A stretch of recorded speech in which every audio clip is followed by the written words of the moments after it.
ಇದನ್ನ ಆಕಸ್ಮಿಕ ಅನ್ಬೇಕು ಮೌಢ್ಯ ಅನ್ಬೇಕು ಗೊತ್ತಿಲ್ಲ. ಆದರೆ ದೇವಸ್ಥಾನದ ಸುತ್ತ ಭಂಡಾರದ ಮಳೆಯೇ ಸುರಿದಿದೆ. ಇದನ್ನ ಆಕಸ್ಮಿಕ ಅಂತ ಕರೆಯೋದಾ ಅಥವಾ ಮೌಢ್ಯದ ಲಕ್ಷಣವೋ ಗೊತ್ತಿಲ್ಲ.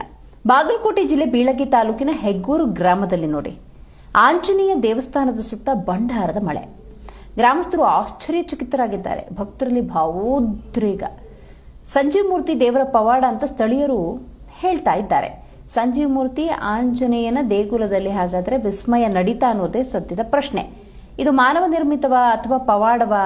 ಈ ಬಗ್ಗೆ ಸತ್ಯಾಸತ್ಯ ತಿಳಿಬೇಕಾಗತ್ತೆ. ಆದರೆ ದೇವಸ್ಥಾನದ ಸುತ್ತ ಭಂಡಾರವೇ ಸುರಿದು ಹೋಗಿದೆ ಅಂತ ಹೇಳಲಾಗ್ತಾ ಇದೆ.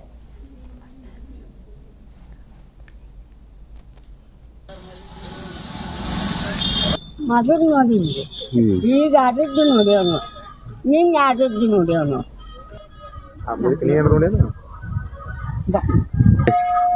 ನಮ್ಗ ಹಳದಿ ಮಳೆ ಆ ಥರ ನಮ್ಗೆ ಸುಖ ಆಯ್ತು, ಹಂಗೈತೆ ಇಷ್ಟಪ್ಪ. 5:30 ಆಗೈತೆ ನೋಡ್ರಿ.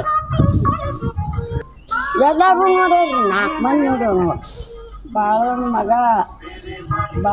ಇದು ನೋಡ್ರಿ, ನಾವಂದ್ರೆ ಈ ಒಟ್ಟಲ್ಲಿ ನಡಗಾಡಿ ಅಂತೇಳಿ ಸಿಸ್ಟಾನ್ ಇದ ಒಳಗೆ ನೋಡು ಸೆಂಟರ್ ಇದ್ದು ಬಿಟ್ಟು ಬಂದು ಸುಮಾರು ನಾವು ಭಾಳ ದಿನ ಆತಾವ ಬಿಟ್ಟು ಬಂದು. ಇಲ್ಲಿ ಒಂದು 20-30 ವರ್ಷ ಆಯ್ತು. ಇಲ್ಲಿ ಸಂಜೆ ಮೂರ್ತಿ ದೇವಸ್ಥಾನ ಅಲ್ಲಿ ನಿಂತು ಇಲ್ಲಿ ನಾವು ಒಂದು 5 ವರ್ಷ ಕೂಡಿ ಕಟ್ಸಿದಾರ. ಸುತ್ತ 10 ಮಂದಿ ಎಲ್ಲ ನಮ್ಮ ಸಂಜೆ ಮೂರ್ತಿ ದೇವಸ್ಥಾನಕ್ಕೆ ಭಾಳ ನಡ್ಕೋತಾರೆ. ಇಲ್ಲಿ ಈ ದೇವರದ ಪ್ರಭುಗಳು ದೊಡ್ಡದ. ಮತ್ತು ಅದು ನಿನ್ನೆ ಏನಾಗ್ಬಿಟ್ಟಿತ್ತು ನಮ್ಮಲ್ಲಿ ಅಚ್ಚರಿ ಅಂತಂದ್ರೆ, ಒಂದು ಭಂಡಾರ ಮಳೆ ಅನ್ನಂಗೆ ಹಳದಿ ಬಣ್ಣದ ಮಳೆ ಆಗಿಬಿಟ್ಟತಿ. ಅದು ಸಂಜೆ 5 ಗಂಟೆ ಮೇಲೆ ಆಗಿತ್ತ. ಸುದ್ದಿ ಬತ್ತು ಆದ್ಮೇಲೆ ಸ್ವಲ್ಪ ಕಾತ್ಲಾಗನ ಯಾರು ಅಲ್ಲಿ ಕಾಲ ತಿಳ್ಕೊಂಡು ಹೊಸಮಾಗಿದ್ದೆವು. ಮುಂಜಾನೆ ಬೆಳಿಗ್ಗೆ ಎಲ್ಲ ಜನ ಕೂಡಿದೆವು, ಇಲ್ಲಿ ಕೂಡೆಲ್ಲ ನೋಡಿದೆವು.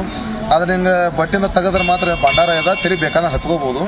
ಇಲ್ಲಿ ಸಂಜೆ ಮೂರ್ತಿ ಸುತ್ತ ದೇವಸ್ಥಾನ ಇಟ್ಟಲ್ಲ, ಇದ್ರ ಒಂದು 20-30 ಫೂಟ್ ಸುತ್ತ ಅವನ್ನೆಲ್ಲ ಇದು ಉದುರೈತಿಂಗ. ಅದು ಏನೋ ಕೆಟ್ಟದ್ದು ಒಳ್ಳೇದು ನಮ್ಗಂತೂ ಗೊತ್ತಿಲ್ಲ. ಇದಕ್ಕಂದ್ರೆ ಅದೆಲ್ಲರೂ ಊರಂಗ ಗ್ರಾಮಸ್ಥ ಎಲ್ಲರೂ ನಮ್ಮ ಊರಾಗ ಹಿರಿಯರಂತ ಅಜ್ಜಿಯರು ನೋಡಿದ್ರು. ಅವರು ನಾವು ನೋಡಕ್ ಮುಂಜಾನೆ ಬರ್ಬೇಕು, ಅವ್ರು ಇಲ್ಲಿ ದೇವ್ರಿಗೆ ಬಂದ್ರೆ ಆ ಟೈಮ್ಗೆ. ಇನ್ನು ಇಂಥ ಟೈಮ್